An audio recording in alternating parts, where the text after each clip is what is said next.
Hello, welcome everyone to the Movement Made Better podcast.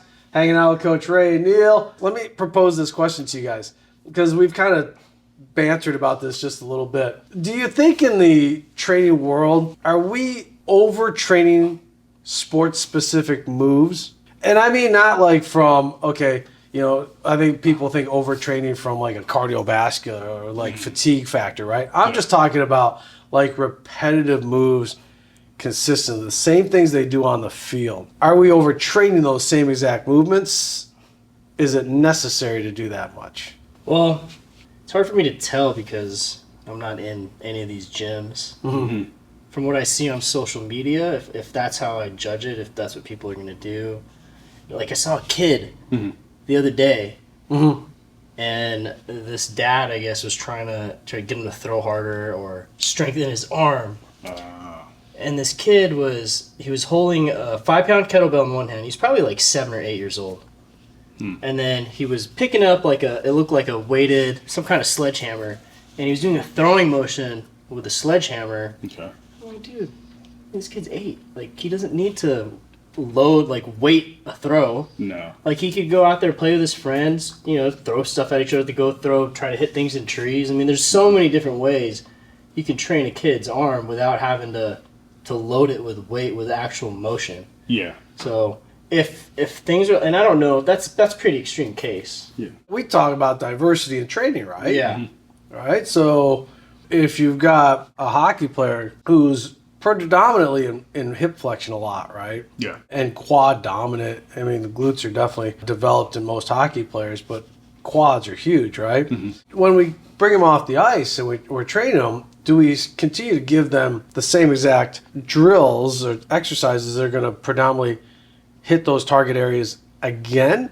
Because as a kid, not even going into the gym, just playing hockey, my God, my legs and my ass just poof. Like getting jeans as a kid was like freaking A. Like it was tough.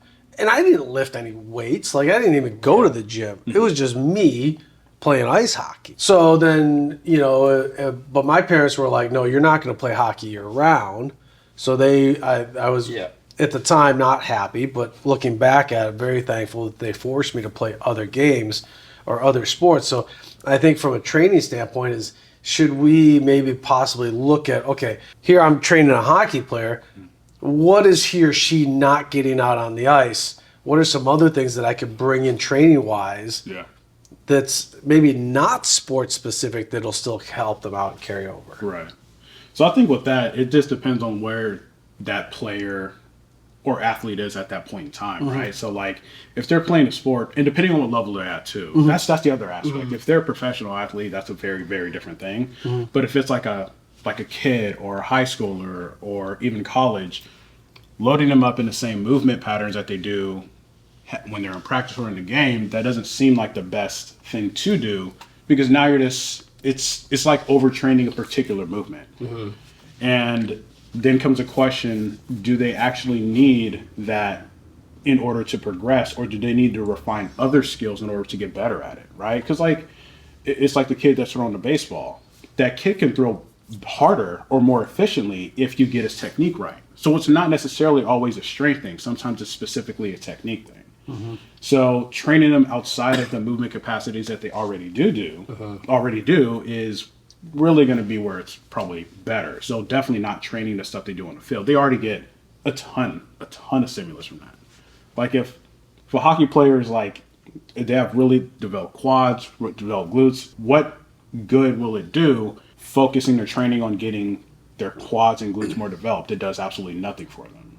But if you work on movement capacities that they don't have access to, or maybe they're not as efficient at, well then more than likely that will help with some carryover to their sport. Yeah, I mean, if it depends, in season, off season, right? That stuff has to change. So if you're not skating anymore for months at a time, then go ahead and load those same motions in the gym as much as you need to get that same stimulus. But I think the year-round sports thing, the year-round of the same sport is what's really killing everyone. Like, you don't need to do that. I want to think about this in just a general, generic, broad scope, not specific to certain trainers, right? because I think when we are used to hanging around more of the elite level training community, that's who we know, that's who we talk to. But we have to remember, I think that's a small percentage of the totality of the trainers out there in the community. Yeah. And not to disparage the rest of the community, but from some of the things that we see on social media and in the gyms when we're encountering these sports specific trainers, there's been a lot of times where we've seen techniques or training skills where we're like kind of like, I don't know, is that really appropriate for that person? Well, there needs to be great communication between the athlete, the trainer, and then the sport coaches, and then the sport coaches, and then the trainer. Yeah. Because if you don't know what this athlete is doing, like how can you kind of calculate and program their overall volume?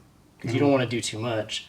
Now, if the sport coach, obviously they're going to do some type of conditioning for their sport, they have to. But if the sport coach is doing everything and then this athlete comes and sees you and the athlete doesn't tell you what they're doing and they say, hey, I want to get faster, stronger, and you're just basing this on, the information he gives you, even if you do the right stuff, you're potentially doing too much for this kid too. Yeah. And so I think that's where that aspect right there is connecting the communication lines, right? Like if an athlete has a strength and conditioning coach and a speed coach, and they're looking at you as a trainer or a coach to train their movements overall, firstly, it's a lot of coaches, but also like it's hard to communicate between all networks because now it's okay, on this day I did this particular thing, so we can't train those movements on that day or that type of movement on that day. Or if 1 week it's okay, we focused on this particular thing in practice, now you got to look at the scope of what didn't you hit or what didn't you do. So that communication aspect makes all the difference in developing athletes, especially younger athletes in particular. Yeah. Like, think about when we all got into this industry, right? Think about what you learned as your base education level, right? Yeah. I think we've talked in depthly about the lack of continuing education in our industry, because I think too many coaches, too many trainers, they come out and they go, okay, I know everything I need to know, right?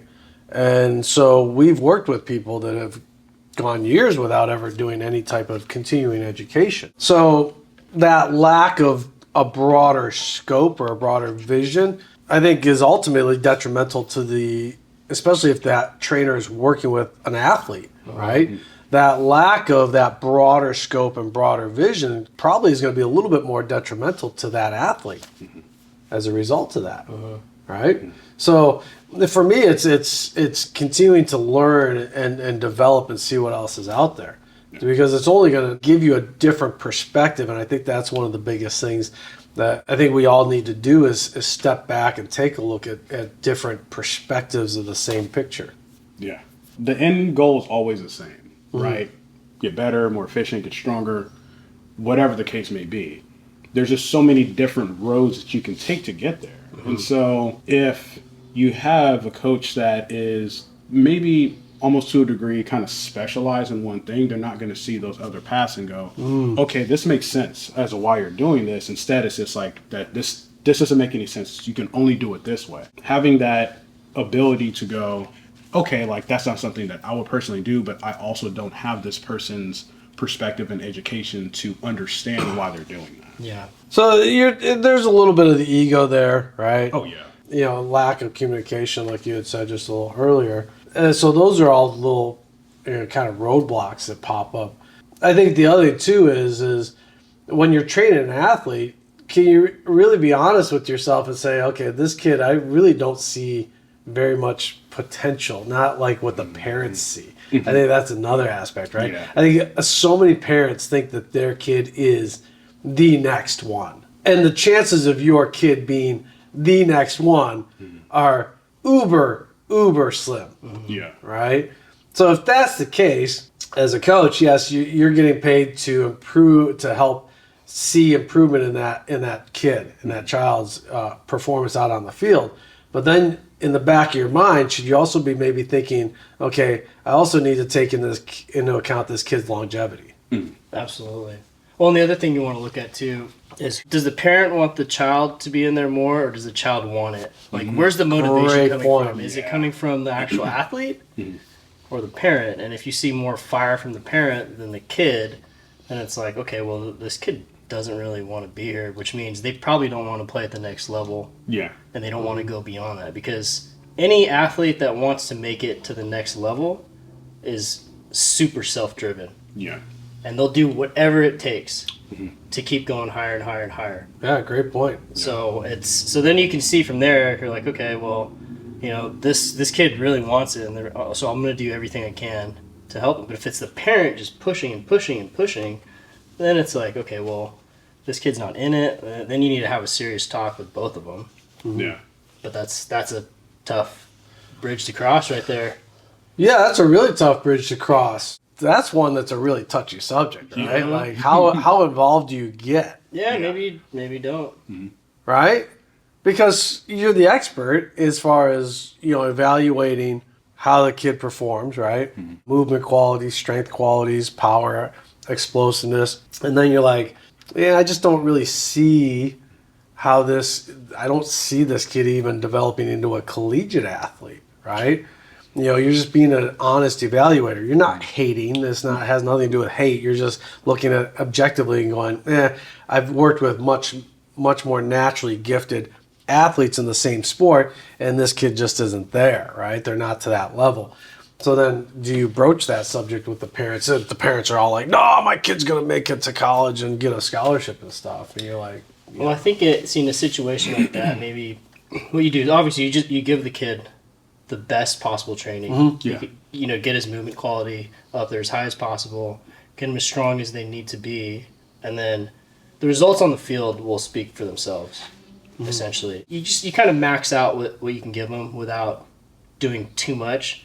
Now, if a kid is killing it in the gym and they love it, but they go on the field and there's not much you can do after that. It's like, hey man, this is I don't know. This is where you're at. yeah. You're not gonna tell them that, No. but they'll figure it out. That aspect of a talented athlete versus a non-talented athlete makes a huge difference, right? So like looking at sports specifically from high school to college, that's a huge difference. And then going from college to professional, that's an even bigger difference. Yeah. And so if it's kind of like we talked about before, if that athlete isn't a stud coming in freshman or sophomore year, they probably do not have what it takes to make it at a D1 school or one of the or a higher performing school. So and that's just what it is. But the difference between an average athlete, let's call him an average athlete, and a very talented athlete is that baseline for that talented athlete is so much higher, and that specificity for skill development is also a lot higher for that athlete too. And so, like we were talking about, like professional athletes that played in multiple sports. Deion Sanders played MLB and NFL. Yeah. And then there's quite a few athletes who played multiple sports, either professionally or non-professionally. But those are naturally gifted athletes, and that subset of the population is very, very, very small. Oh, very much so. And so, for the average athlete in high school, to be honest, they're probably not going to go to a D1 school. They're not going to perform at that high of a level. But the notion of, is it more of the parent or is it more of the athlete, that also makes a difference too. Are they just doing it because this is what they're told that they should do? Or is this because something that they want to do? Is it something that they want to develop? Is it something that they want to actually get better at? And if so, what ways can we manifest those skills, at least within a general aspect, and then help them work that in the specificity aspect? Yeah. Do you, as a coach, then take away from your business essentially by encouraging that student to go do other things? You know what I mean? Like even though you're responsible for training this athlete, you say, okay, can you be honest enough with yourself to say, this kid will really benefit from this other modality, even though it's going to take away from my time with this kid. But in the long run, it's going to be better, right? So whether it's, okay, you know what, you're coming to see me 3-4 times a week, that's fantastic, it's awesome. But I think a day or two of doing this other modality would be really beneficial for you, not just specifically for overcoming some weak points, or it'll be able to translate over to your sport a little bit better, another aspect or another skill set that'll help you out, but also a little bit getting out of what they're used to. So getting them a little bit more uncomfortable, or being comfortable with being uncomfortable. Yeah. You know, whether it's gymnastics or whether it's, you know, rock climbing, right? Do trainers maybe have to step back and be a little bit more honest in their evaluation with something like that? Yeah. And to be frank, having that perspective requires the professional to not be selfish, because that is a selfish aspect of going, I know I can make this athlete better. Yes, the desire to help that athlete get better is there, but being honest and going, okay, there's actually really not much I can personally do. This isn't going to be that effective. That requires us being selfless and going, I'm going to give away my business, or I'm going to give away my time in order to encourage you to do something that would help with skill development, or help you in areas that I can't specifically help you with, or that don't mimic things that you're going to do in that sport. So from the professional side, that may be hard for some people to do if they have that kind of mentality where I can help any and everybody. Yeah. But it's about being realistic and going, hey, like, there's just some people I can't do anything for. Yeah, absolutely. I mean, if the kid is just super driven and they have this ultimate goal, even if you don't think that they're going to get there, I'll let that kid try as hard as they possibly can until they absolutely fail, and they need to see it through themselves. But yeah, if you see, if they're coming in 4 times a week, you're like, you know what, I think you could do less days in here and do something else, and you think that's going to help them, then absolutely send them off to someone else that you think can help them. I know there's some athletes, more in the professional ranks, more than college or high school, but after they get done actually with their game, they go in and they work out right after. Is that something you would prescribe? Because sometimes that becomes common knowledge to their fan base, right?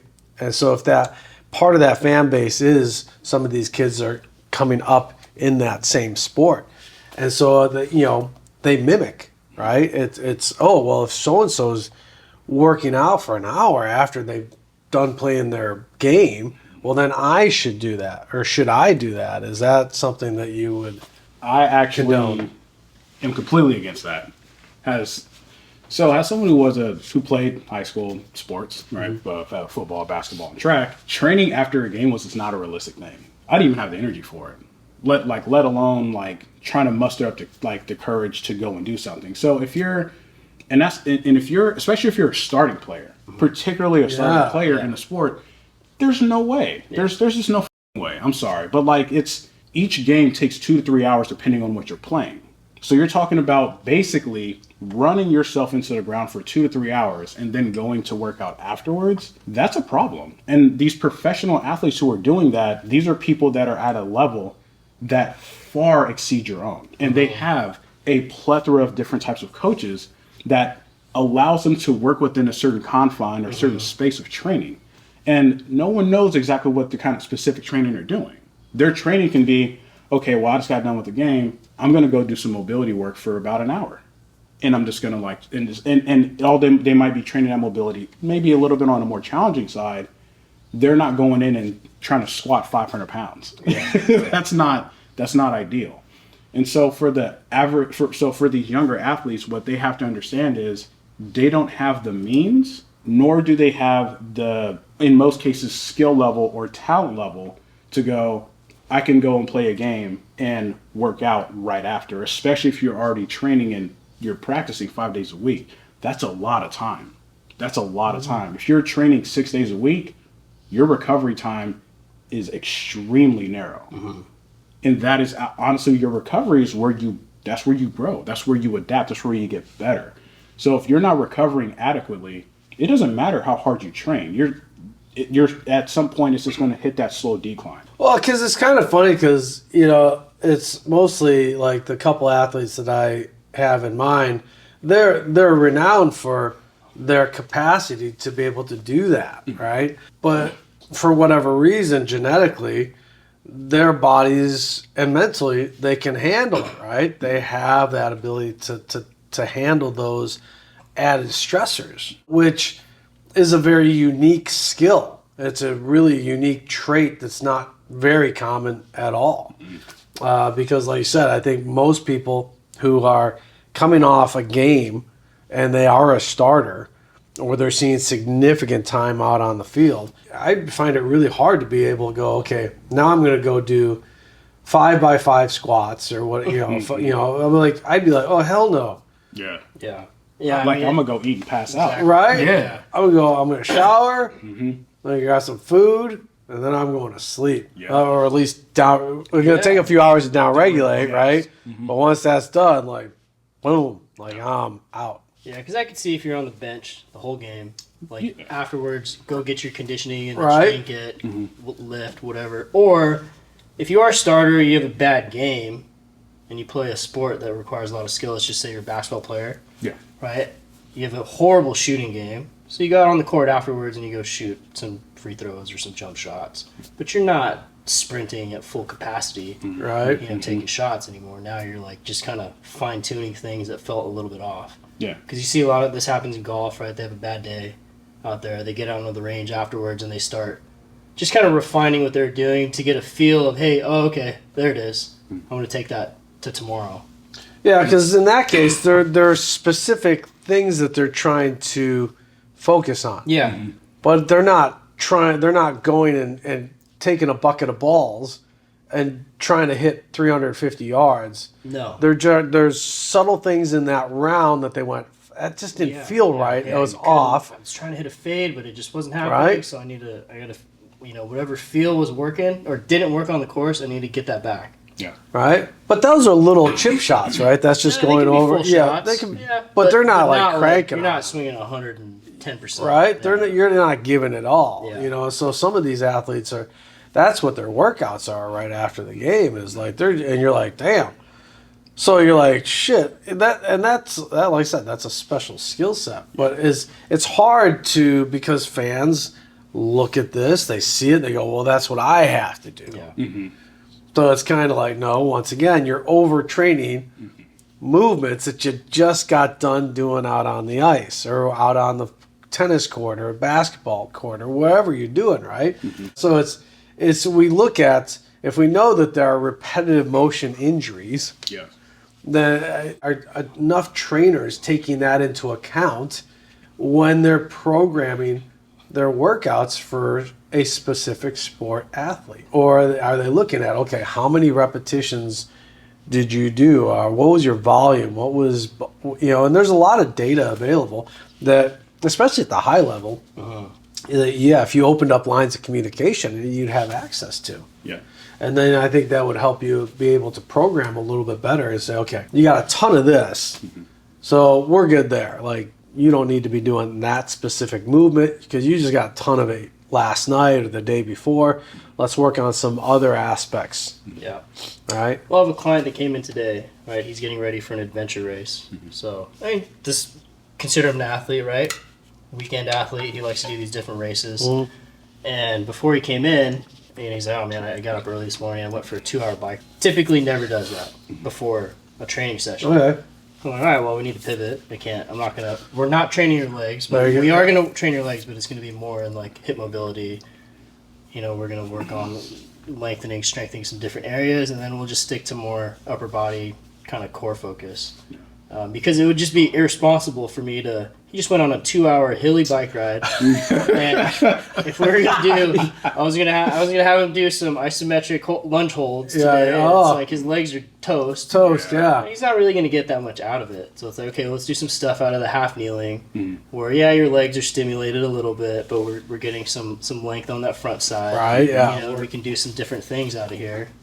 And so that's a perfect example of, okay, you were taking into consideration the hip flexion angle, right? A lot of that, 2 hours on a bike, chugging up and down those inclines. So now let's get him in a half kneeling position and let's get that hip in extension and let's work it there to offset the 2 hours that he just did, right? Yeah, So he's still getting that hip work, just not going, okay, now the real dick trainer would be like, oh, I'm going to double up rear elevated split squats now, right? No. Or or they would keep the workout the same. Same as Yeah. the previous week or the right? previous session. Or whatever it they is. had Yeah. planned out. Yeah. Because some people are like that. No, I got to have this done, right? Like, you've got to do this workout. Yeah. You're like, no, just listen to what your client just told you. He or she just did this either just now or maybe even within the last 24 to 48 hours. And so there's a big component the trainers should be doing is when your client comes in, every time you see them, you should be asking them, what have you been doing? What have the last 24 to 48 hours seen in your life? That's actually, there's 3 questions I always ask a client. Okay. Whenever they come in. How'd you sleep? Oh, great. What was your last workout? How's everything feeling today? On a basis. And that's every client. As a professional, we have to be able to have enough of an arsenal of exercises and things to do to immediately be able to make a lateral shift into something different. Don't get me wrong, planning and getting and knowing what you want to do in your mind is great. It's good to have that kind of planning. But for a lot of people, it doesn't always work that way. Like, if someone comes in and they're like, oh man, I just kind of like tweaked my knee like the other day. I can't have you do lower body the same way I would have you do. So now I got to work around that particular, let's call it an event that just happened. Yeah. So like I used to have a client who was a marathon runner, and she would run a marathon every few months, and she would come in after a marathon. I'm not going to sit here and have her do sled pushes. You know what I mean? Like, that's such a dick move. Like, hey, you just ran a marathon last weekend. Cool. Let's jump on that sled over there. They put on these blood flow restriction Yeah, guns. Let's go and do some squats. Like, that'd be messed up. So, but instead I'd go, okay, well, based off of you having that event, looking at how your nervous system is going to be react, looking at your, connective tissue is going to react, looking at your muscles are going to react. We need to actually focus on doing these things for this next week or two until your body's recovered enough to shift back into other training. Yeah. You got to be able to adjust on the fly like that. And I think that's hard for a lot of coaches. Whether it's because they're so adamant that the program must be followed to the letter. There are people with personalities like that this is a 3-week program. This is structured. You got to get it in, right? Or just lack of an arsenal to even understand, okay, oh my God, what else can I substitute, right? What can I take out? It's like when you have an injury, people always go, well, can I still work out? Yeah, you have other parts of your body. Right? I always love that excuse. Yeah. Well, I injured my knee, so I can't work out. You do have other areas other than just the knee.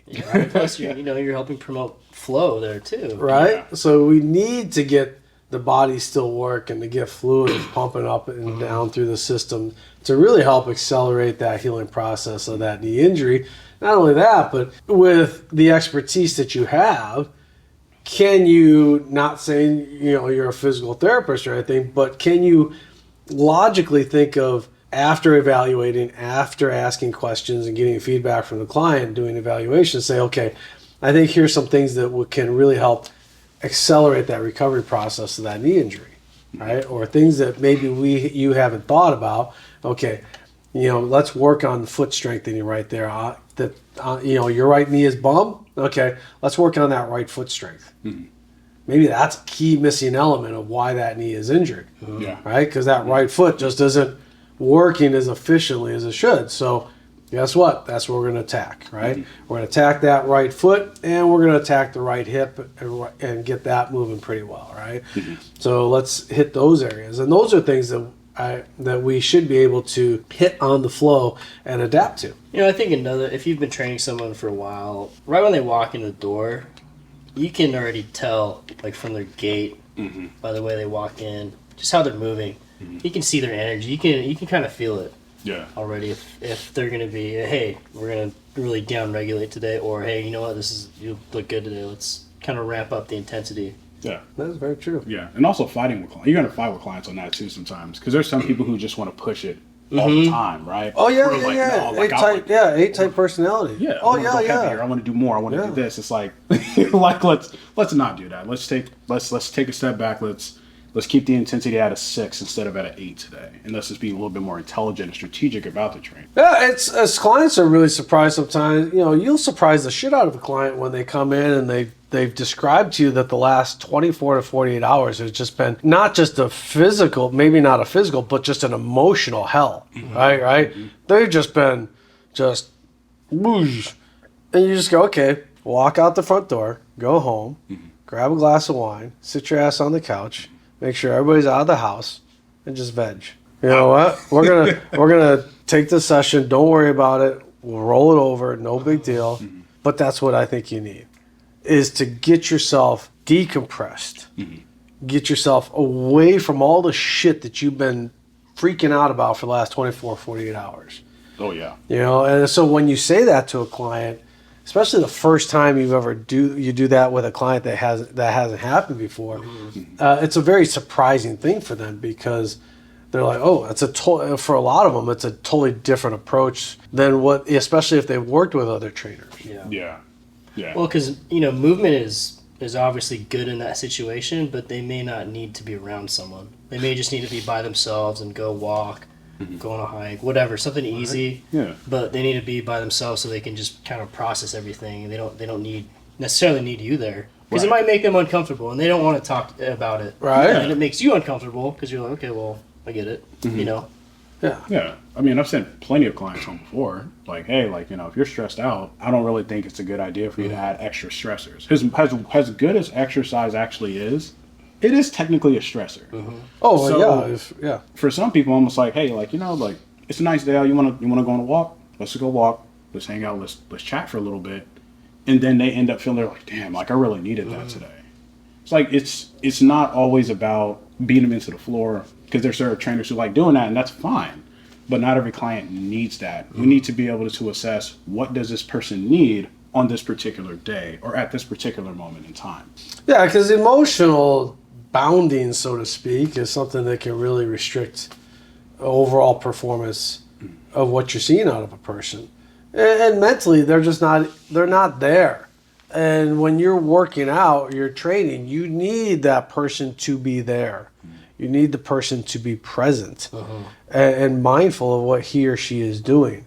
And for me, if I don't see that there, then what's the point? Yeah. Right? Yeah, just kind of going through the motions, right? Yeah, I mean, and if you're going into a higher critical lift, like a deadlift, you need to be in that moment, right? Even if you're doing only 70, 80% of your max load, it's still a significant load. So you need to make sure that you're mentally sharp and focused. And if you're thinking about 10 other things, or you're still bitter about something that just happened 24 hours ago, well, then you're not in that moment. Yeah. You're not focusing.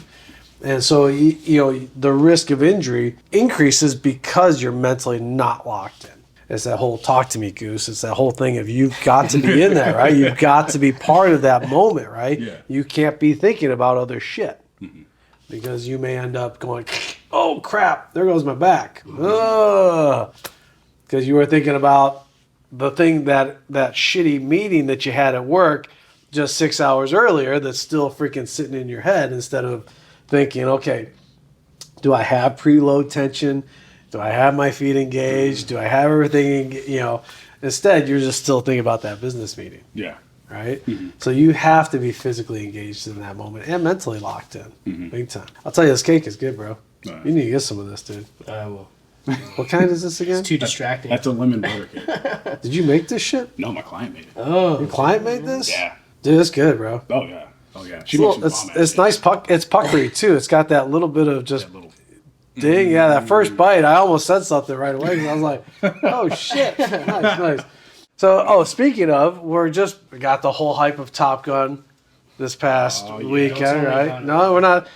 But I was kind of thinking, one of the things I've always wanted to do is experience that type of G's in a jet. Yeah, pretty cool. Right? Yeah. I have physically always wanted to feel what that is like. Oh, yeah. Right? Even before jets, when they're training astronauts, they put them in that centrifugal force. Yeah.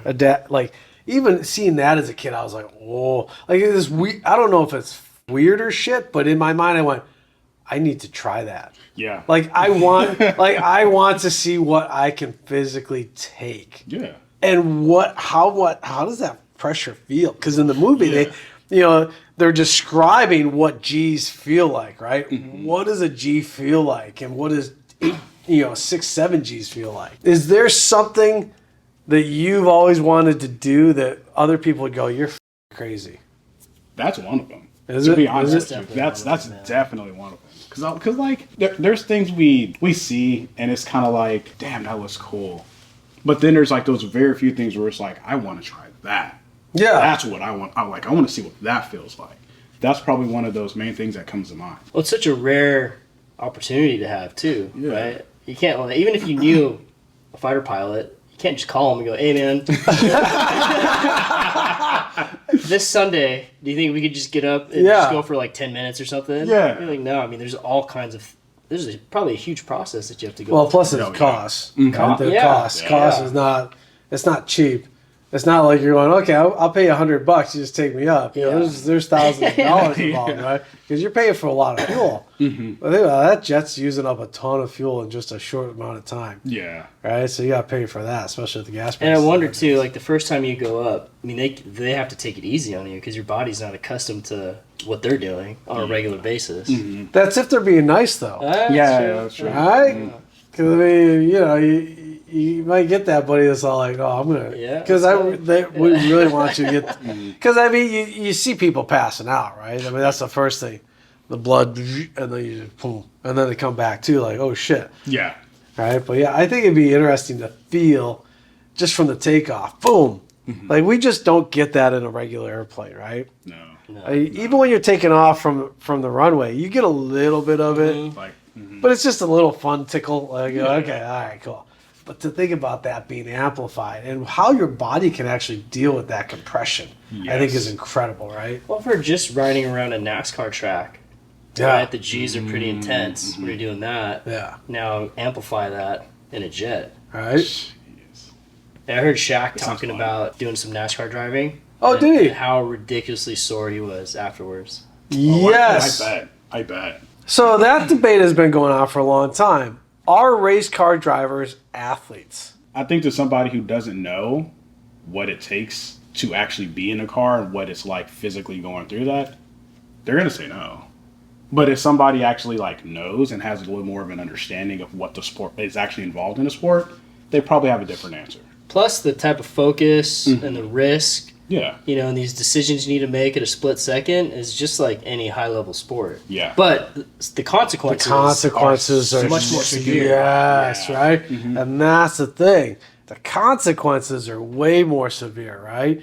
Like on a football field, if you don't assess things properly, you miss a tackle, you're out of position, touchdown takes place. Yes. Right? You go, shit, I should have been 10 feet to my right as opposed to here, and that would have taken place, right? But in a race car, whether it's, especially on a boat, especially speedboats, one slight miscalculation can end up being massively catastrophic. Yeah. Right, so I have a client who races. So it's been a world of difference learning the subtleties from him. Mm-hmm. About what he's feeling in the car, what he's dealing with, and how hot it gets in the car. Oh, I can. The heat. Yeah. I'm like, and so as he's describing that to me, I'm like, oh hell no. Yeah. Well, think about 500 laps at 200 miles an hour. Right. That's a lot. Like what kind of like relaxation and tension are you going through for? I don't know how long it takes. Like, and I'm not really into racing, but a Daytona 500.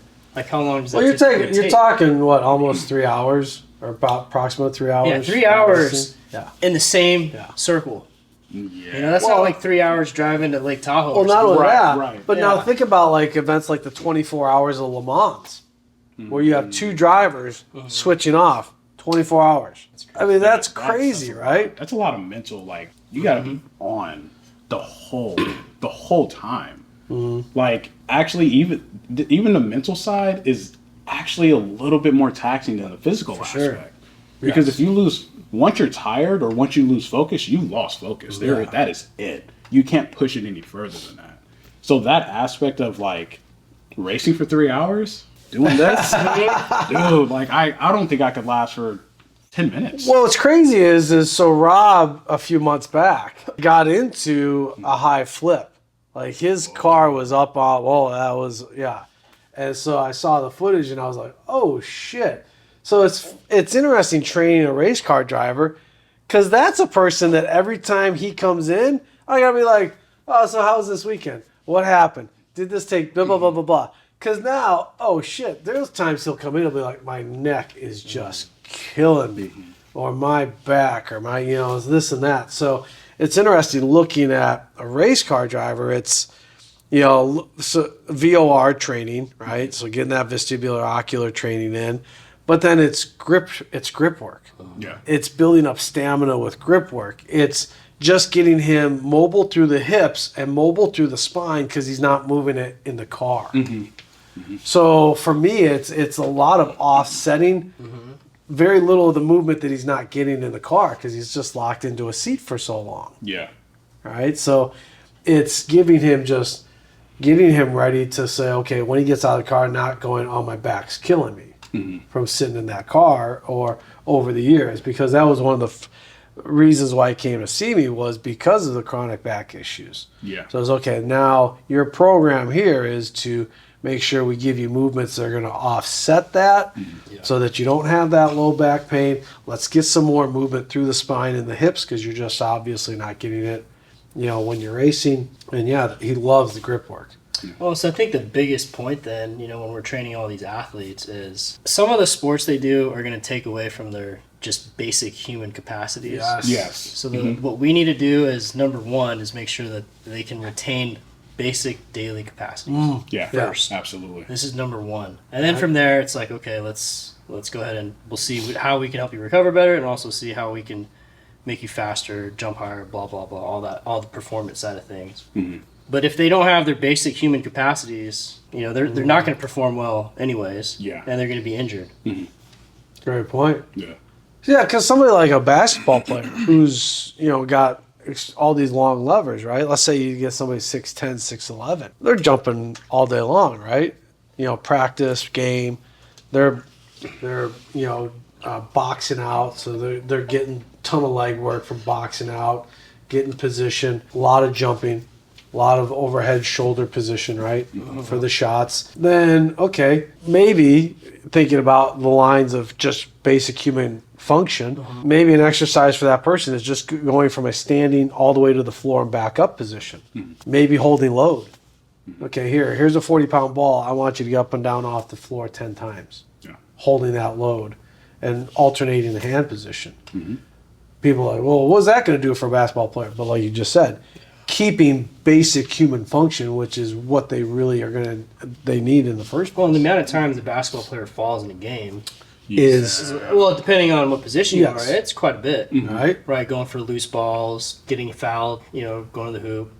They're always coming down, and the faster you can get up, the faster you can get back on defense. Yes. Right? Yeah, you don't want to be that slow. You boom, you got to be able to respond quick, right? It's when as a kid playing hockey, that was one of the first drills that we were taught. It's the old, you skate, when the whistle goes, you hit the ice, and then it's as quick as you can get up. You're down, up, down, up. Because you're going to you're going to be on your ass is going to be on the ice, hands down. How quickly can you get up? How quickly can you orient yourself to your surroundings and get back up? And know and still be able to keep an idea, a track on the play to see when you get up where you're supposed to go and still have that presence. And so there's a lot of sports like that. Baseball, when you see guys going for foul balls and maybe they have to do a roll, to get it when they come up, to see some of these guys track and have that ability to lock in. Okay, they're shortstop's going left, grabs the ball, but then maybe has to go through a roll or a far reach on the stomach and has to get up, and all of a sudden they get up and they still got their eye on the first baseman and just boom. That's a massive skill set. You don't see that being trained in a gym, realistically. Because you can't train that kind of stuff. That's something that's only applicable to being specifically in a sport. So that's where it's like sport specific versus general. Yeah, but you can have that person come into a gym and say, okay, we're going to do some movement every time I blow a whistle or I give a command. Boom, you have to hit the floor and then be able to get back up as quickly as possible into a throwing position, right? Yeah. And then you can even set up and go, okay, there's your first base target or your second, third base target. When we do this, you have to have your eyes locked in and throwing position ready for that position, right?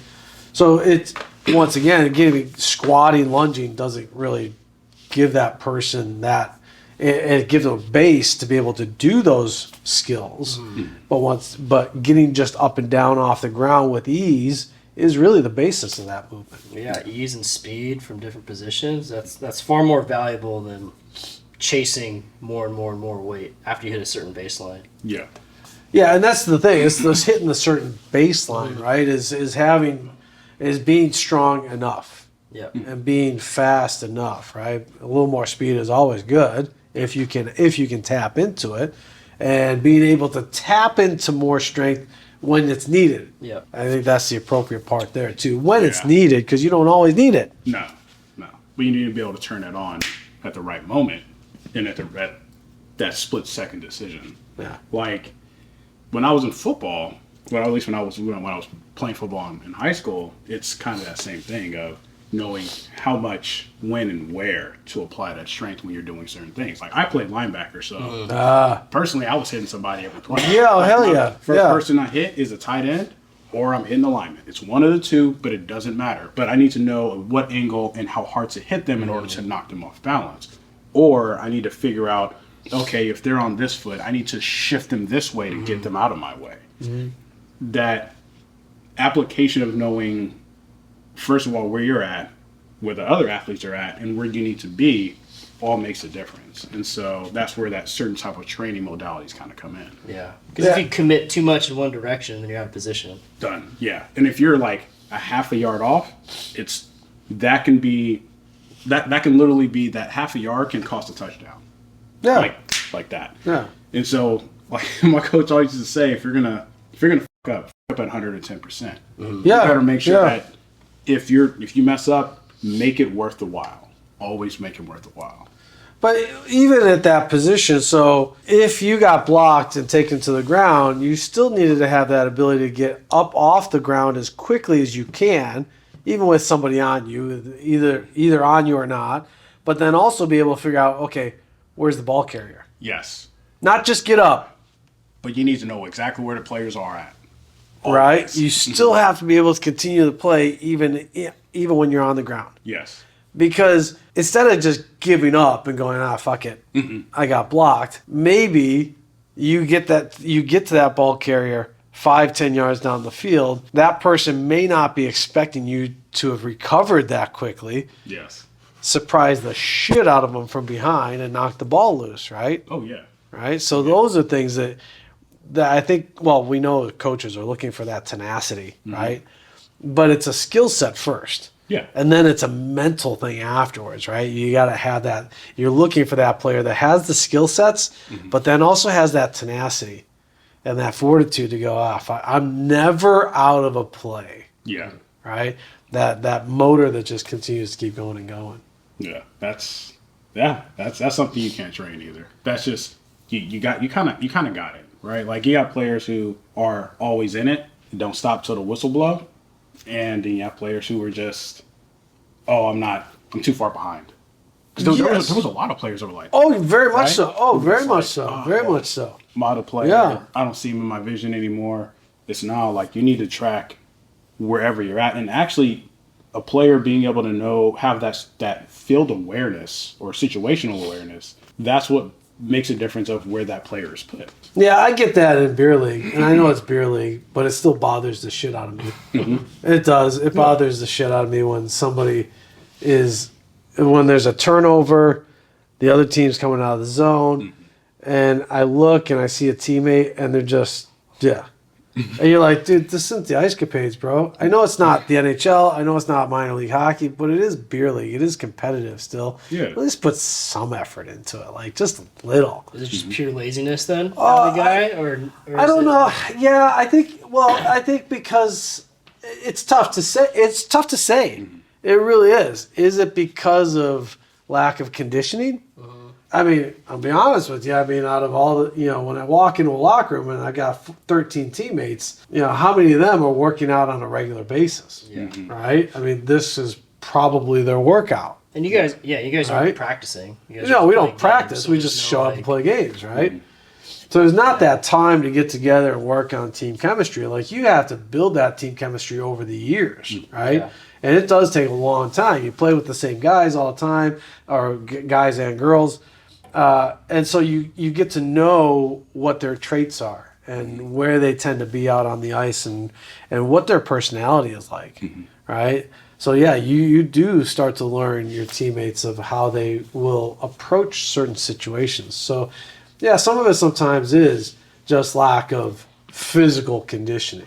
Yeah. But then there's other times where you're just like, no, that's just laziness. Yeah. That's just laziness.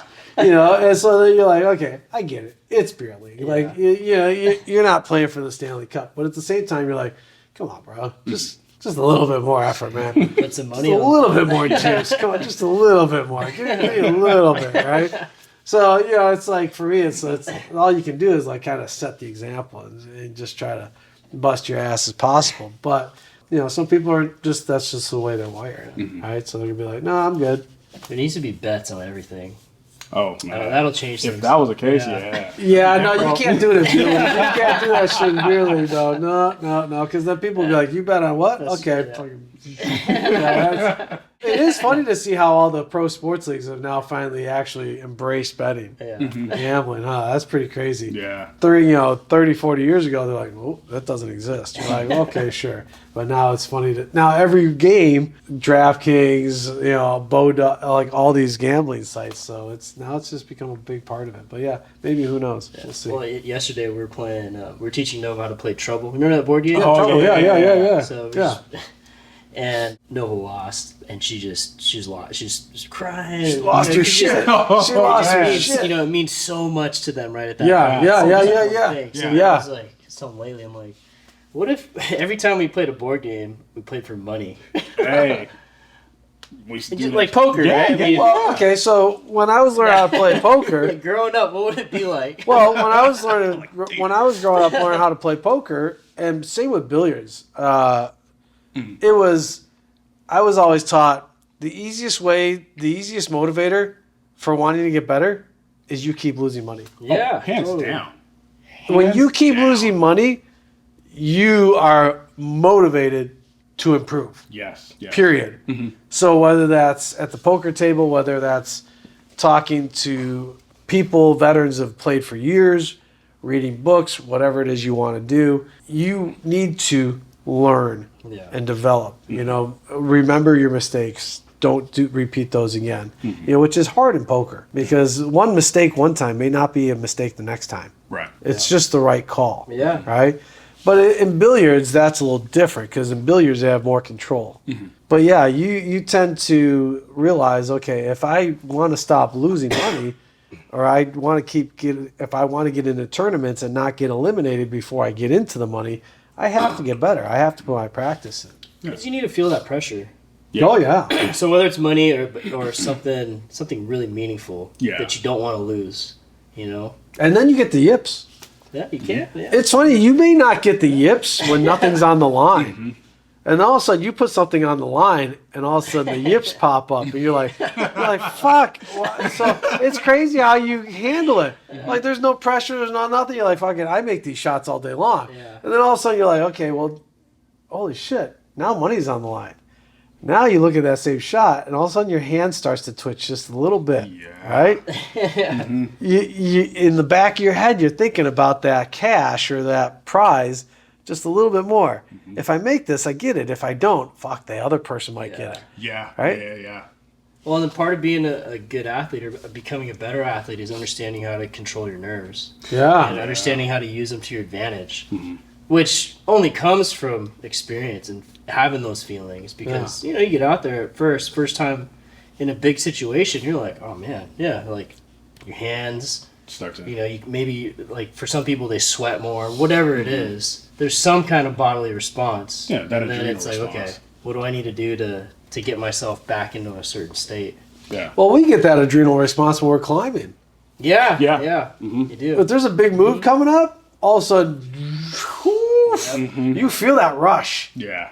Like you get it, and all of a sudden your pores open up, and you start sweating. You're like, "Fuck!" I wasn't literally sweating 10 seconds ago, but now all of a sudden, holy shit! Like I'm perspiring Yeah. because your brain's all like, "Oh, this is a big one. Yeah. This is a big move.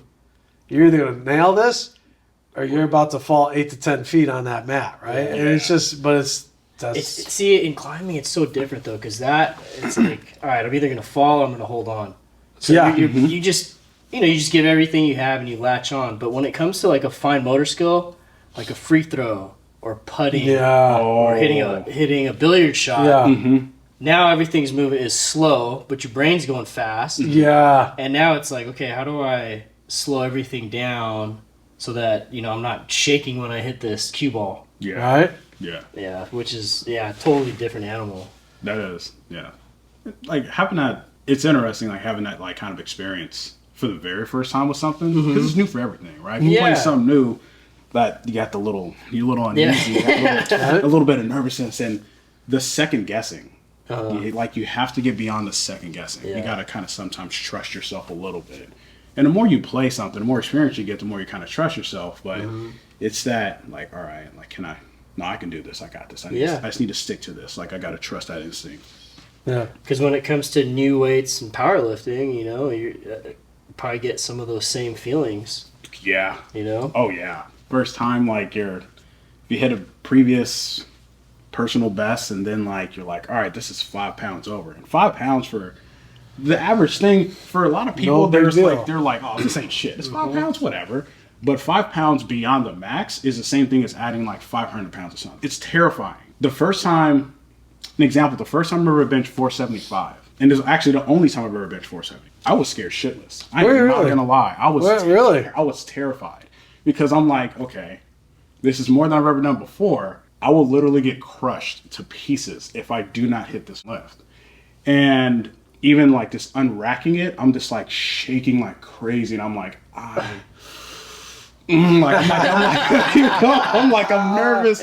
I'm like, you know what? This is an all or nothing. And I got the lift, but the amount of like anxiety and like nervousness I had going into it, I haven't had that for a long time. Because a bench is it's not like a deadlift. A deadlift, you can drop it. You can let it go. You let it just move. But with the you bench, can't.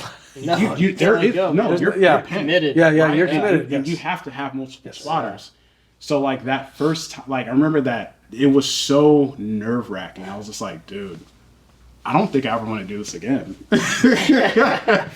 Here's a weird question: when you're benching and it's heavyweight, where do you like your spotter to be? I prefer my spotter to be like over the bar. Do you personally?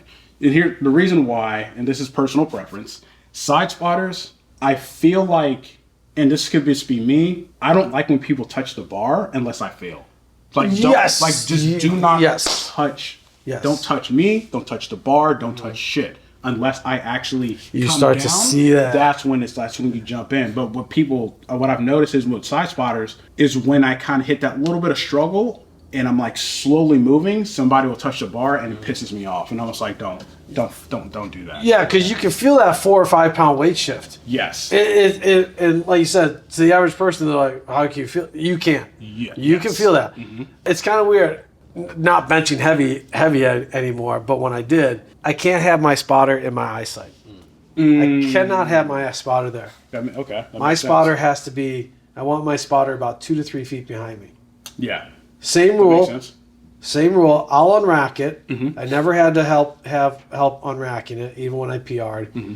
I will only come over if you see the bar start to drop. Yeah. Other than that, I do not want to see you at all. It just distracts you too much, huh? Well, because it's like, for me, if I don't see anybody, it's like Ray just said, it's just me. Yeah. I have no choice but to push that bar up. Mm-hmm.